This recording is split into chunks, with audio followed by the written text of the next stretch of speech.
Genesis 1, the divine blueprint, or just another creation myth. As we turn the pages to Genesis 1, we're supposedly witnessing the most profound, elegant description of the cosmos's creation. In reality, we find a vague, anthropocentric tale that betrays a mind-boggling lack of perspective. We're led to believe that an omnipotent deity meticulously crafted this universe in 6 days, a deity apparently in urgent need of a work week and a rest day, an eternal, omniscient, omnipresent being with a scheduling conflict, eh? Day 1. Let there be inconsistency. On day 1, we have an earth that is formless and void, suspended in darkness. And then, in the grand voice of let there be light, light itself springs forth. There's just one small problem. There's no sun yet. God, it seems, has invented light without a source. Day and night exist without a spinning earth and a blazing sun. One could almost think the author of Genesis wasn't exactly on speaking terms with astrophysics.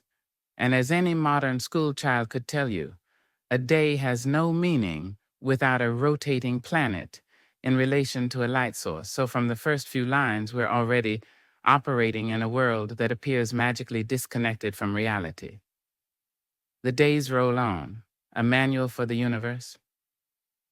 Then God proceeds to create, day by day, land, sky, and seas, each in a methodical sequence as if he's following an ancient recipe. But who exactly is this universe being designed for? A few basic observations on scale. This universe is said to be 13.8 billion years old and is filled with some 200 billion galaxies.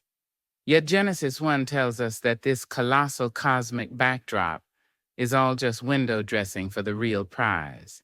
A small, bipedal mammal on a speck of dust called Earth.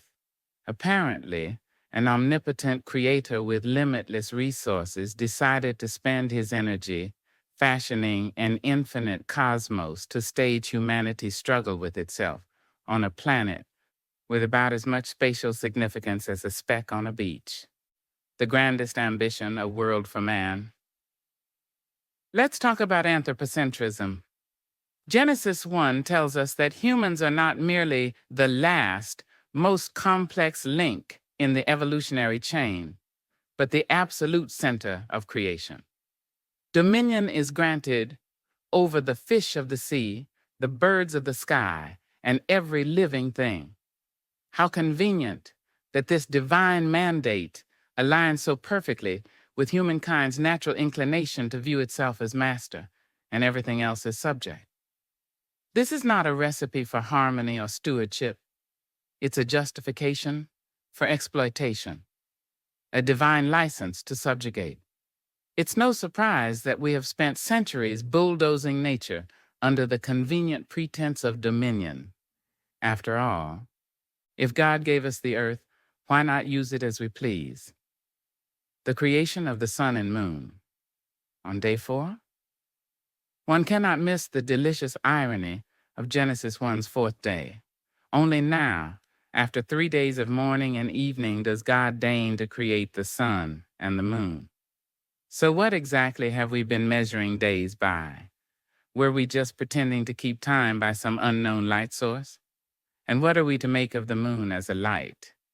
Science has known for centuries that the moon doesn't produce light. It reflects it. Yet here, Genesis presents it as an equal to the sun, as though the author couldn't be bothered to look up and wonder why nightlight doesn't burn quite as bright as day. Dominion and ecological apathy. If Genesis 1 had merely ended with humans inhabiting Earth, we might have had a harmless, if quaint, story. But Genesis goes further, granting humankind dominion over all creatures. This is the ancient world's rallying cry for human exceptionalism, the belief that everything exists for us, a worldview that has justified centuries of environmental neglect and exploitation. Why bother preserving forests if they were given to us? Why preserve species if they exist to serve human need? This divine mandate has given humanity carte blanche to do as it pleases with a world it barely understands, and we're now reaping the consequences. Science and the six-day universe. Let's not pretend this was ever meant as allegory. For centuries, people took Genesis 1 literally. Only with the advent of scientific inquiry did we find ourselves backpedaling, insisting it was all metaphor, that the 6 days were epochs, or that the story was a poetic expression.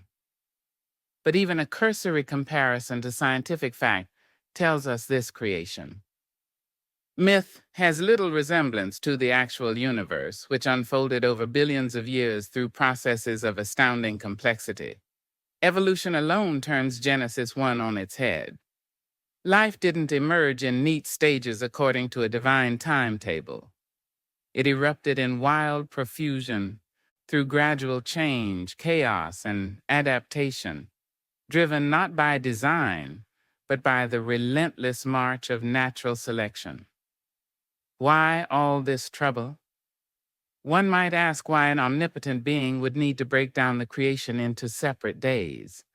For whom is this sequence intended?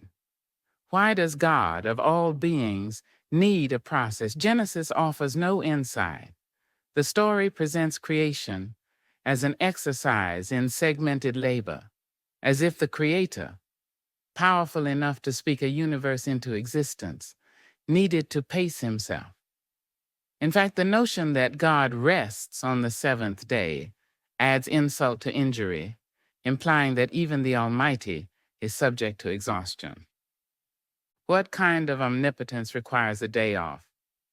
The very idea undercuts the concept of an all-powerful being, reducing God to a craftsman who's clocked out after a hard week, an early form of cosmic narcissism. And finally, there's the question of motive. Why create this particular universe? Why bother with a very good Earth at all?